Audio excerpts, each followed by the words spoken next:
तो आज का जो हमारा टॉपिक रहेगा वो रहेगा लर्निंग थ्योरीज। सबसे पहले learning is best described as, अधिगम की सबसे सर्वश्रेष्ठ यहाँ पे परिभाषा क्या होगी? ABCD बताइए। बिल्कुल सारी चीजें याद रखिए, लर्निंग क्या होती है और मुझे बताइए ABCD में से कौन सी होगी। बिल्कुल सही उत्तर है। देखिए, a temporary change in behaviour due to fatigue, व्यवहार में थकान के कारण कोई बदलाव नहीं। ऑप्शन बी बिल्कुल सही। A relative permanent change in behaviour to experience, यानी तीन चीजें मैं आपको बताता हूं फिर से। एक रिलेटिव परमानेंट चेंज होगा, टेम्परेरी नहीं होगा, जहां पे आपको लर्निंग दिख जाए टेम्परेरी नहीं। दूसरा पॉजिटिव चेंज, जिसे हम कह सकते हैं पॉजिटिव चेंज हो रहा है। तीसरा बिहेवियर में चेंज हो रहा है, आपके व्यवहार में चेंज हो रहा है। और फोर्थ बताओ किसके थ्रू हो रहा है? एक्सपीरियंस, अनुभव या ट्रेनिंग के थ्रू ये चेंज हो रहा है। जो भी आपकी लाइफ में, जो भी एक व्यक्ति की लाइफ में relatively permanent positive change in behaviour होता है ट्रेनिंग की वजह से, एक्सपीरियंस की वजह से, उसे हम क्या कहते हैं? लर्निंग। बिल्कुल सही। आगे देखते हैं अगला क्वेश्चन। इनमें से किसको अधिगम नहीं कहा जाएगा? Which of the following will not be considered as learning? किसको हम अधिगम नहीं कहेंगे बताइए? राइडिंग बाइक, बिल्कुल बाइक का सीखना हो जाएगा। नई लैंग्वेज सीखना, ये भी हो जाएगा। Increase in height and age with age, ये तो लर्निंग से रिलेटेड है ही नहीं। ये क्या होगा मुझे बताइए एक बार। चलिए, सॉल्विंग मैथ्स तो होगा, बिल्कुल सही। ऑप्शन सी हमें किसकी तरह बता रहे हैं? ये क्या बता रहे हैं? अगर हाँ एज के साथ साथ अगर आपकी हाइट इंक्रीज हो रही है, हमें किसके बारे में बता रहे हैं? बिल्कुल सही, ये हमें बता रहे ग्रोथ के बारे में। कि क्या हो रही है? ग्रोथ हो रही है। बिल्कुल सही, आपने बिल्कुल सही आंसर दिया, वो ग्रोथ के बारे में बता रहे हैं। चल आगे चलते हैं। एक सेकंड। लर्निंग इज जनरली कैसा होता है बताइए? अभी बताया लर्निंग कैसे होती है? टेम्परेरी नहीं जी। परमानेंट विदाउट प्रैक्टिस नहीं, ये भी नहीं होता। विदाउट प्रैक्टिस तो नहीं होता। लॉ ये अनुवांशिक भी नहीं होता। कैसा होता है? Relatively permanent. बिल्कुल ठीक, ऑप्शन सी। आगे देखें अगला क्वेश्चन। बिल्कुल सही, आप बिल्कुल सही आंसर दे रहे हैं। Learning occur mainly because of, learning किसकी वजह से, मुख्यतः किसके रूप से होता है? देखिए, मेच्योरेशन का रोल कहीं ना कहीं तक होता है, मुख्यतः नहीं होगा। ग्रोथ का कोई रोल नहीं होता, हेरिडिटी का कोई रोल नहीं होता। बिल्कुल सही, ऑप्शन बी। एक्सपीरियंस की वजह से, एक्सपीरियंस के साथ साथ मैं लिख देता हूं ट्रेनिंग का भी बहुत इंपॉर्टेंट रोल है। ट्रेनिंग का भी बहुत इंपॉर्टेंट रोल है। चलिए आगे बताइए, लर्निंग के बारे में क्या असत्य है? असत्य बता रहे, कौन सा ट्रू नहीं है? कंटिन्यूअस प्रोसेस होता है, हाँ जी होता है, जीवन भर चलता आ रहा है। कोई जिस इंसान ने लर्नर मतलब अधिगम रुक गया उसका, वो इंसान जीवन में कुछ नहीं कर पाएगा। गोल ओरिएंटेड में बताता, अच्छा कुछ उद्देश्य होगा, कोई आपके मन में कोई उद्देश्य अचीव करना होगा। जैसे मैंने बताया आपके मन में सीटेट अचीव करने का उद्देश्य, आपने लर्निंग स्टार्ट करी। यूनिवर्सल, हर जीव सार्वभौमिक होता है, हर जीव हर व्यक्ति के मन में होता है, सिर्फ स्कूल में तो नहीं होता। दुनिया भर में आप कहीं पे भी नजर उठाएंगे, आपका अधिगम का प्रोसेस चलता रहेगा। बिल्कुल सही, ऑप्शन डी बिल्कुल सही आपने आंसर करा, ऑप्शन डी। आगे देखते हैं। लर्निंग इज, फिर से एक और क्वेश्चन आ गया। लर्निंग का और क्या बता पाएंगे? वन टाइम एक्टिविटी नहीं, चाइल्डहुड में नहीं, क्लासरूम में लिमिटेड नहीं, ऑप्शन आजीवन प्रक्रिया है। बिल्कुल लाइफ लॉन्ग चलता रहेगा। और क्या क्या लाइफ लॉन्ग चलता रहता है मुझे बताइए, साथ साथ एक लिस्ट बना लेते हैं और क्या क्या लाइफ लॉन्ग चल रहा है हमारा। हमने इतनी सारी चीजें पढ़ ली है ना, अभी हमने पिछले कुछ दिनों में ग्रोथ पढ़ा, डेवलपमेंट पढ़ा। बिल्कुल डेवलपमेंट की तरह एक लाइफ लॉन्ग प्रोसेस है। बिल्कुल सही आंसर करा। चलिए आगे देखते हैं। Which of the following statement about learning is correct? अधिगम पे कौन सा कथन सही कहा गया? Learning and maturation are identical, अधिगम और परिपक्वता आइडेंटिकल है नहीं। Learning depends only upon intelligence, only, केवल तो नहीं, हमने इतने सारे फैक्टर पढ़े थे। लर्निंग दो टाइप के फैक्टर से रिलेट होता है, एक ऐसे जो लर्नर पे डिपेंडेंट है, एक ऐसे जो एनवायरमेंट पे रिलेटेड है। तो सिर्फ लर्निंग तो इंटेलिजेंस को मिल सकता। देखिए बिल्कुल सही, option C, learning is the result of experience, कि आपके लाइफ में जैसे जैसे नए अनुभव आएंगे आप उनमें अडेप्ट करेंगे, उनके वो आपकी जो नेचर है उसमें परिवर्तन लेकर आएंगे, और वो परिवर्तन पॉजिटिव होगा तो क्या कहलाएगा? लर्निंग कहलाएगा। बिल्कुल सही, ऑप्शन सी।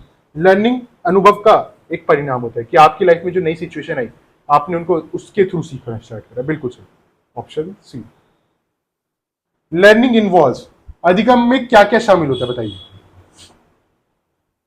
पढ़ती समझ आ रहा है? पहला ऑप्शन बिहेवियर हमने पढ़ा था, बिहेवियर में कैसा है दोबारा लिख देते हैं, रिलेटिवली परमानेंट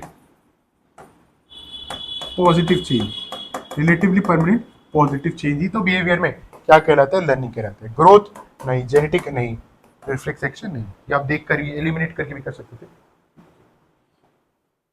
बता दी। चलिए, लर्निंग में अधिगम में सबसे महत्वपूर्ण योगदान किसका होगा, हमने पढ़ा था अभी, बताइए लर्निंग में सबसे महत्वपूर्ण योगदान किसका होगा? बिल्कुल प्रैक्टिस का। अच्छा, दोबारा बता दीजिए मुझे, प्राइमरी लॉ ऑफ लर्निंग क्या होता है, एक बार साथ साथ लिख दीजिए। क्या ट्रिक बताई थी? री ट्रिक बताई थी ना, री, हाँ बिल्कुल, री ट्रिक बताई थी। आर से क्या हो गया हमारा? रेडीनेस। एक ही से हो गया एक्सरसाइज, एक ही से हो गया हमारा इफेक्ट। मुझे बताइए, प्रैक्टिस किससे जुड़ा होता है? एक 1 से जुड़ा है, 2 से जुड़ा है, या 3 से जुड़ा है? मुझे इतना बता दीजिए, ये जो प्रैक्टिस है किससे जुड़ा है? बिल्कुल सही, बिल्कुल सही, प्रैक्टिस जुड़ा है एक्सरसाइज से। आप जितनी बार एक कंसेप्ट को रिपीट करेंगे, जितनी बार एक कंसेप्ट को दोहराएंगे, वो कंसेप्ट या वो लर्निंग आपकी उतनी स्ट्रांग हो जाएगी। बिल्कुल सही आपने कहा, बिल्कुल बढ़िया से आंसर करा। चलिए आगे देखते हैं। लर्निंग इज इन्फर्ड टू, अधिगम का अनुमान किसके आधार पर लगाया जा सकता है, बताइए? वेट के बेस पे तो नहीं लगेंगे, बिल्कुल सही, पढ़ते ही समझ आता था। ऑप्शन ए, वेट के बेस पर लर्निंग होगी? नहीं। एज के बेस पर होगी? नहीं। हाइट के बेस पर होगी? नहीं। बिल्कुल सही, आपने बिल्कुल सही कहा। किसके बेस पे उसका हिसाब लग जाता है? बिहेवियर के बेस पे।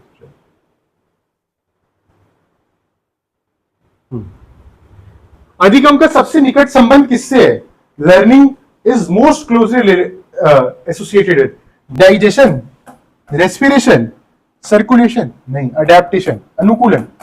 आप कितनी जल्दी किसी नई सिचुएशन में अपने आप को ढाल पा रहे हैं, आप कितनी जल्दी किसी नई सिचुएशन में अपने आप को अडेप्ट कर पा रहे हैं, यही तो आपको बताएगा कि आपकी लर्निंग हो रही है नहीं हो रही, या आपने लर्न करा नहीं करा। इसे हम कहते हैं अडेप्टेशन, अनुकूलन। बिल्कुल सही कि लर्निंग सबसे क्लोजली रिलेटेड होती है अडेप्टेशन या अनुकूलन। बिल्कुल ठीक। चलिए, which one is the best example of learning, कि निम्न में से अधिगम का सर्वोत्तम उदाहरण कौन सा है?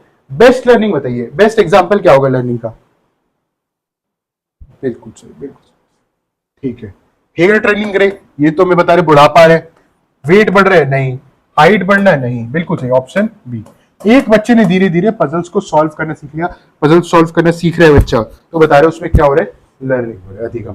बिल्कुल ठीक है, आगे देखते हैं। Learning is an example of, learning किसका उदाहरण है, बताइए किसका उदाहरण में से लर्निंग?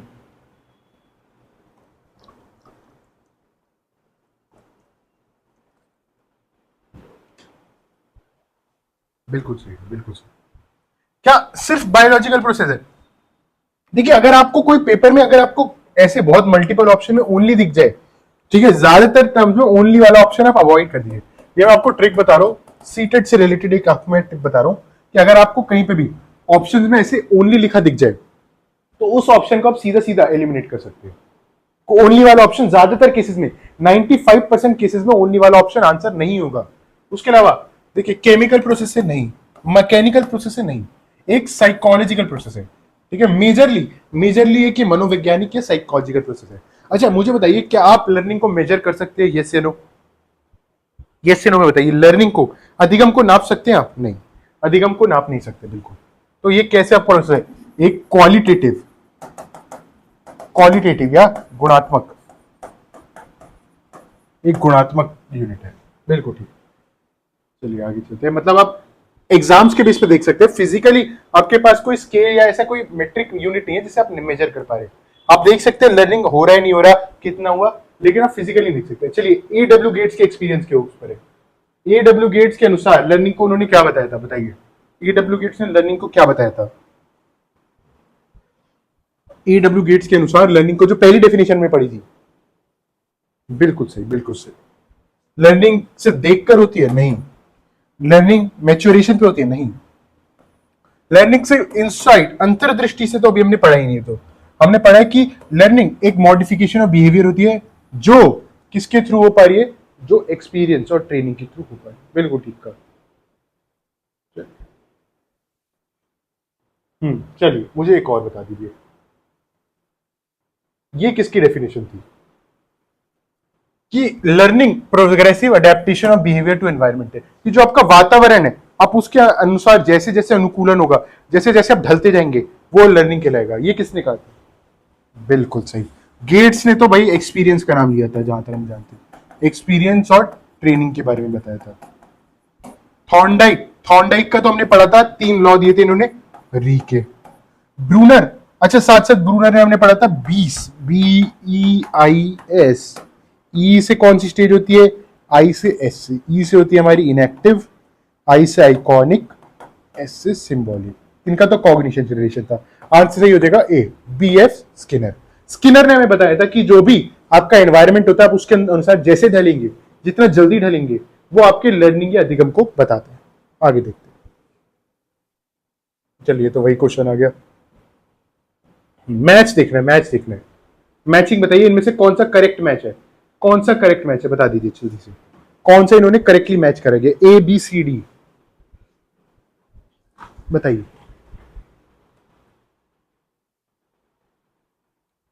मैच बताइए, ABCD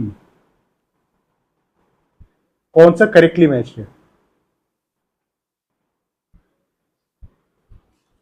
बिल्कुल ठीक। देखिए, ट्रायल एंड एरर हम अगली क्लास में पढ़ेंगे क्या होता है। और ट्रायल एंड एरर का जो लेना था वो EL थॉर्नडाइक का ही था। EL थॉर्नडाइक ने एक्सपेरिमेंट करके फिर वो री था, वो यहीं से दिया था, ट्रायल एंड एरर कर करके दिया था। बिहेवियर, बिल्कुल सही, बिहेवियर। व्यवहारवाद किसने दिया था? स्किनर का दिया हुआ है, हम ये जानते हैं। व्यवहारवाद में हम बहुत मेजरली हमने सबसे पहले स्किनर के बारे में भी हम पढ़ेंगे। और 3 ही लोग का नाम आपको व्यवहारवाद में याद रखना है। सबसे पहले EL थॉर्नडाइक, मैं दोबारा रिपीट करता हूँ जहां से क्वेश्चन आता है। क्वेश्चन आते हैं इनमें से कौन कौन से लोग व्यवहारवाद से जुड़े होते हैं, तो आपको नाम याद रखना जरूरी है। थॉर्नडाइक जुड़े हैं, पावलोव जुड़े हैं और स्किनर जुड़े हैं। 3 लोग जुड़े हैं, थॉर्नडाइक, पावलोव और स्किनर। वुडवर्थ ने कहा था लर्निंग इनसाइट से रिलेटेड होती है कि अंतर्दृष्टि से रिलेटेड होती है? नहीं नहीं, उनका मानना था लर्निंग एक लाइफ लॉन्ग प्रोसेस है। उन्होंने कहा था लर्निंग एक आजीवन प्रक्रिया है, वो चलती रहती है। उनका इनसाइट से कोई रिलेशन नहीं था। और लास्ट पावलोव का तो हमने किससे, जल्दी से बता दीजिए, पावलोव का रिलेशन किससे है? अभी हमने पढ़ा क्या क्या, किस थ्योरी से, किस चीज से उनका रिलेशन है? हाँ, क्या नाम है, क्या नाम है उसका? बताइए बताइए। पावलोव, हाँ मैम बिल्कुल, पावलोव नाम था, बिहेवियर से है बिल्कुल नहीं, उनकी थ्योरी बिल्कुल, कंडीशनिंग, क्लासिकल कंडीशनिंग। 2 टाइप की कंडीशनिंग होती है। कंडीशनिंग में कौन सी कंडीशनिंग? अगली कंडीशनिंग हम दोबारा पढ़ेंगे, ऑपरेंट कंडीशनिंग होती है। लेकिन जो पावलोव का रिलेशन है किससे है? क्लासिकल कंडीशनिंग से। चलिए आगे एक और देखते हैं।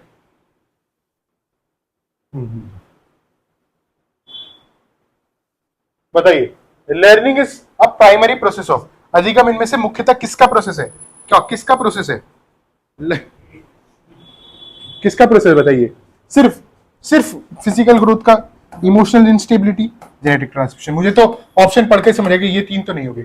बिहेवियर में, जो व्यवहार में जो परिवर्तन या व्यवहार में जो बदलाव का जो प्रोसेस है, उसे हम क्या कहते हैं? उसी को हम कहते हैं, क्या कहते हैं लर्निंग के। चलिए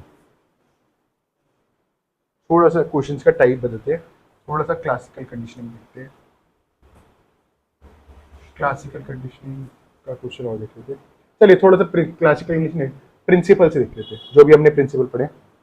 प्रिंसिपल ऑफ रेडीनेस या तत्परता का सिद्धांत के अनुसार मोस्ट इफेक्टिव, सबसे इफेक्टिव लर्निंग कब होती है? सबसे प्रभावी अधिगम कब होता है बताइए? तत्परता के सिद्धांत के अनुसार सबसे कब होता है? जब बच्चा क्या हो, मैंने बताया था रेडीनेस से याद रखिएगा। रेडीनेस कब होती है? जब बच्चे की, जब कैसे रेडी हो, जब बच्चा कैसे रेडी होता है? फिजिकली और मेंटली। जब बच्चा मानसिक एवं शारीरिक रूप से तैयार होता है, तभी उसका क्या हो पाएगा? लर्निंग का प्रोसेस हो पाता है। इसी को हम क्या कहते हैं? लॉ ऑफ रेडीनेस का। मुझे बताइए कौन सा लॉ कहते हैं कि प्रैक्टिस, प्रैक्टिस से अधिगम बढ़ता है, अभ्यास से अधिगम मजबूत होता है? ये किसने, कौन सा लॉ कहते हैं? री, जो हमने पढ़ा है, री में से कौन सा लॉ कहते हैं? बिल्कुल, law of exercise, principle of exercise. बिल्कुल सही, बिल्कुल सही। चलिए आगे देखते हैं। प्रिंसिपल ऑफ इफेक्ट, जो लास्ट वाला ये था, वो किसके बारे में बताता है? प्रिंसिपल ऑफ इफेक्ट किसके बारे में बताता है? बिल्कुल ठीक, कि लर्नर्स आर पनिश्ड, पनिश करेंगे तो ये तो अनफेवरेबल हो गया, अनफेवरेबल हो गया। बच्चा लर्निंग करेगा नहीं, अनफेवर, लर्निंग इज अवॉइडेड नहीं, वो तो कहते हैं लर्निंग बढ़ेगी। और नो फीडबैक इज प्रोवाइड, वो कहेगा जितना फीडबैक, जितना आप पुष्टि करेंगे, जितना आप उसको रीइंफोर्स करेंगे, पुनर्बलन देंगे, तो बच्चा और अच्छे सीख पाएगा। Response are followed by feedback, जितना आप उसे अच्छा फीडबैक देंगे रिस्पॉन्स को, उतना ही जल्दी वो लर्नर क्या करेगा? सीख पाएगा। बिल्कुल सही। बिल्कुल सही, ज्यादातर आंसर। एक सेकेंड, ये करते हैं। सीटेट 2021 में पूछा गया question, but teachers give regular revision work after teaching every chapter, this mainly refer. शिक्षक प्रत्येक अध्ययन के बाद एक पुनरावृत्ति कार्य पत्र देता है। यह हमें कौन से सिद्धांत को बताता है? कि ये बिल्कुल ऑप्शन पहले बार बार रिपीट हो रहा है, रिपीट करवाना चाहता है ताकि सीख पे। ऑप्शन बिल्कुल सही, ज्यादातर लोगों ने बिल्कुल सही आंसर दिया, ऑप्शन है। और इसीलिए मैं आपको सजेस्ट करना चाहूंगा कि मैं जितनी भी आपको वर्कशीट्स भेजता हूँ ग्रुप पे, उसमें सारे टॉपिक्स होते हैं जनरली। जो भी टॉपिक खत्म होने के बाद मेरे को लगता है मैंने लास्ट का जो हमारा टॉपिक खत्म हुआ था इसका, उसकी भी मैंने पीपीटी और जो क्वेश्चन थे वो शेयर कर दिए हैं। आप जरूर उनको करने का प्रयास करिए, ट्राई करिए, क्योंकि ज्यादातर क्वेश्चन उसमें पीवाईक्यू बेस्ड या जो पीवाईक्यू डायरेक्टली मैंने क्वेश्चन में दे रखे हैं। आप उन्हें जितना प्रैक्टिस करेंगे, आप मुझे जितने डाउट लेकर आएंगे, आपकी लर्निंग उतनी स्ट्रांग होगी, उतनी एनहेंस होगी। तो मैं आपको फिर से इंसिस्ट करूंगा कि आप क्वेश्चन प्रैक्टिस पे ज्यादा ध्यान दीजिए। और अगर हम एक बार, अगर आपकी सहमति हो, तो हम इस हफ्ते आपका एक छोटा सा टेस्ट ले लेते हैं, ताकि हम देख पाए कि कितना चेंज आया या कितना आया। बताइए, इस हफ्ते सैटरडे को अगर हम आपका टेस्ट ले सके, ज्यादा नहीं, इजी सा टेस्ट बनाएंगे, ताकि जितना भी तक हमने टॉपिक्स पढ़े सिर्फ उन्हीं टॉपिक से क्वेश्चन देंगे। और ईवीएस को और हिंदी को हटा देते हैं, अभी 3 सब्जेक्ट का टेस्ट ले लेते हैं। 1 घंटे का छोटा सा या 1.5 घंटे का छोटा सा टेस्ट ले सकते हैं। एक बार थम्स अप या थम्स डाउन बता दीजिए। इस सैटरडे 1 घंटे का, ठीक है, ले सकते हैं। बाकी लोग भी, हाँ ठीक है, इस सैटरडे 3 सब्जेक्ट का एक छोटा सा टेस्ट ले लेंगे, मैथ्स का भी और उसका भी, ठीक है, ताकि आपका थोड़ा सा हम देखें कितना हो गया और आप भी रिवाइज कर सके, आपको भी ये हो सके। चलिए ठीक है, ट्राई कर सकते हैं, हम बिल्कुल ट्राई कर सकते हैं, ताकि बेसिकली मुझे देखना है कि आप टाइम में कितने क्वेश्चन अटेम्प्ट कर पा रहे हैं। टाइम और क्वेश्चन का वो स्पीड देखनी, वो इंप्रूव करने के लिए इस टेस्ट का मेन उद्देश्य रहेगा कि आप सही टाइम में कितने क्वेश्चन अटेम्प्ट कर पा रहे, कैसे कर पा रहे, वो देखना। ठीक है, तो वो जैसे आप करेंगे तो वो ज्यादा बेहतर रहेगा। ठीक है, अच्छा मुझे बता दीजिए, a highly motivated learner generally, अभिप्रेरित शिक्षार्थी क्या करते हैं सामान्य? बताइए, वो ज्यादा अच्छे सीख पाएगा। बिल्कुल सही ऑप्शन एक, जितना मोटिवेटेड लर्नर होगा, जितना अच्छा लर्नर होगा, बिल्कुल बिल्कुल, जितनी अच्छी मोटिवेशन होगी। मोटिवेशन हमारा अगला टॉपिक है। जब ये सारी लॉस खत्म हो जाएंगे, अगले टॉपिक में मैं आपको मोटिवेशन बताऊंगा। फिर मुलाकात होगी ऐसे ही नई कंसेप्ट, नए क्वेश्चन के साथ। तब तक के लिए जुड़े रहे हमारे पेज मिशन सीटेड क्लासेस से, और याद रखिए, कंसेप्ट क्लियर तो सीटेड।